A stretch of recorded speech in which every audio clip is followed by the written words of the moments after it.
അന്തർജില്ലാ മോഷ്ടാവ് കിഷോർ എന്ന ജിമ്മൻ കിഷോർ മലപ്പുറം പോലീസിൻ്റെ പിടിയിൽ. കഴിഞ്ഞ ഒരു മാസമായി മലപ്പുറം ജില്ലയിലെ വ്യാപാര സ്ഥാപനങ്ങളും പെട്രോൾ പമ്പുകളും ഓഫീസുകളും തകർത്ത് രാത്രികാല മോഷണം നടത്തിയ പരപ്പനങ്ങാടി ചെട്ടിപ്പടി സ്വദേശി പടിഞ്ഞാറെ കുളപ്പുറം വീട്ടിൽ കിഷോർ എന്ന ജിമ്മൻ കിച്ചുവിനെയാണ് മലപ്പുറം ഡിവൈഎസ്പി ടി മനോജിൻ്റെ നേതൃത്വത്തിലുള്ള പ്രത്യേക അന്വേഷണ സംഘവും മലപ്പുറം ഇൻസ്പെക്ടർ ജോബി തോമസിൻ്റെ നേതൃത്വത്തിലുള്ള സംഘവും പരപ്പനങ്ങാടിയിൽ വെച്ച് പിടികൂടിയത്. മലപ്പുറം ജില്ലാ പോലീസ് മേധാവി എസ് ശശിധരൻ IPSൻ്റെ നിർദ്ദേശപ്രകാരം മലപ്പുറം ഡിവൈഎസ്പിയുടെ നേതൃത്വത്തിൽ പ്രത്യേക അന്വേഷണ സംഘം രൂപീകരിക്കുകയും തുടർന്ന് 200ഓളം CCTVകൾ പരിശോധിച്ചും ശാസ്ത്രീയ തെളിവുകൾ ശേഖരിച്ചും നടത്തിയ അന്വേഷണത്തിലാണ് പ്രതി വലയിലാവുന്നത്.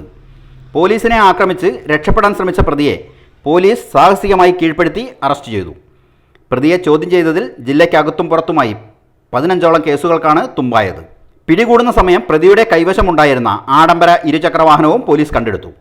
മലപ്പുറം ജില്ലയിലെ പരപ്പനങ്ങാടി, തേഞ്ഞിപ്പലം, കൊണ്ടോട്ടി, വാഴക്കാട്, കോഴിക്കോട് ജില്ലയിലെ ബാലുശ്ശേരി, എലത്തൂർ, അത്തോളി, കസബ, കൊടുവള്ളി, നല്ലളം, കൊയിലാണ്ടി, ഫാറൂഖ് എന്നീ പോലീസ് സ്റ്റേഷനുകളിലായി 30ഓളം കേസിലെ പ്രതിയാണ് പിടിക്കപ്പെട്ട കിഷോർ.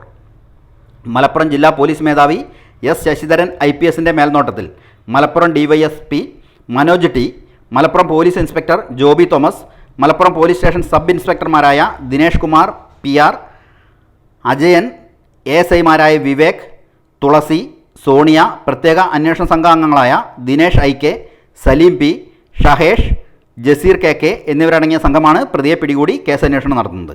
Malappuram live voice, Malappuram.